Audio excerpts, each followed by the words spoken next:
చూద్దాం. ఒకటి చదుదాం.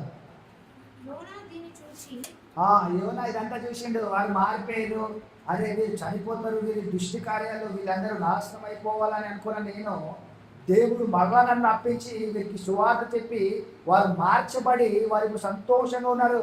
ఇదంతా చూసి ఇప్పుడు అంటున్నాడు. 4 1 నిమిషాలు 1 2 బహు చింతాక్రాంతుడైండు. ఎందుకంటే ఇప్పుడు శత్రువు ఏం కావాలి, వాడు నాశనం అయిపోతే బాగుండి అనుకుంటారు శత్రువు. కానీ ఇక్కడ యోనా కూడా అదే అనుకున్నాడు. కానీ తర్వాత దేవుడు వారికి పశ్చాత్తాపం ఇచ్చి వారికి కరుణించి వారి ఉపవాసం ఉండగా చూసి వారికి చేయాల్సిన కీడు నుంచి దేవుడు వారిని మేలులో నడిపించండి. మేలు చేసిన వారికి కీడు చేయలేదు వారికి.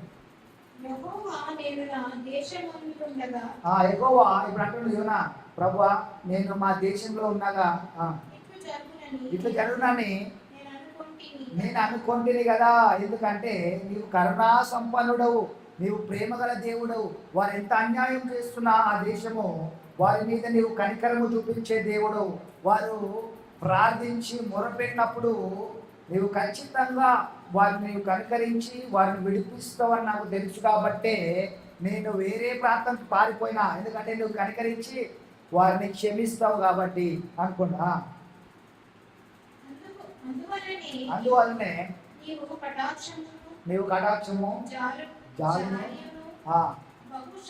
బహు శాంతమును అత్యంత కృపగల దేవుడవై ఉండి పశ్చాత్తాపపడి కీడు చేయక మానుదు అని నేను తెలుసుకొని దానికి ముందుగానే తార్షీషునకు పారిపోయింది అంటున్నాడు. హల్లెలూయా. ఇక్కడ ఏమంటుందంటే నీవు కనికర పూర్ణుడవు, నీవు పశ్చాత్తాపపడి వారిని ఏదైతే కీడు చేయాలన్నావో నువ్వు చేయకుండా వారిని నువ్వు కనికరిస్తావని తెలుసు. కాబట్టి నేను తార్షీషు పారిపోయినా. ఎందుకంటే నేను వెళ్ళి ముందుగానే చెప్తే వారు మారిపోతారు. వారు మారిపోతే వారు చేసిన చెడ్డ కార్యాలు ఇవన్నీ ఉన్నాయి కదా అని నేను అనుకుంటే, నీవు కనికరము చూపించి వారందరినీ నువ్వు నాశనం చేయకుండా వారిని కాపాడినావు. కాబట్టి నువ్వు కనికరం పూర్ణమని తెలుసు కాబట్టి నేను తష్టిష్కు పారిపోయాను అంటున్నాడు. ఇక్కడ దేవుడు డైరెక్ట్గా కొన్ని సమస్యలను, కొన్ని ప్రాబ్లమ్స్ దేవుడు మన స్వరము ద్వారా మనతో మాట్లాడినప్పుడు మనం వినప్పుడు దేవుడు దేంతో మాట్లాడుతున్నాడు? ఆయన తుఫాన్తో మాట్లాడి అక్కడ అర్థం చేసుకోవాలి. ఈ మాటలన్నీ మనం అర్థం చేసుకున్నట్లయితే మన పరిస్థితులలో కూడా మన కుటుంబాల్లో కూడా జరిగే సమస్యలన్నిటినీ దేవుడు ఏ విధంగా వాటి నుండి మనల్ని విడిపించాలి, ఏ విధంగా దేవుడు చెప్తున్న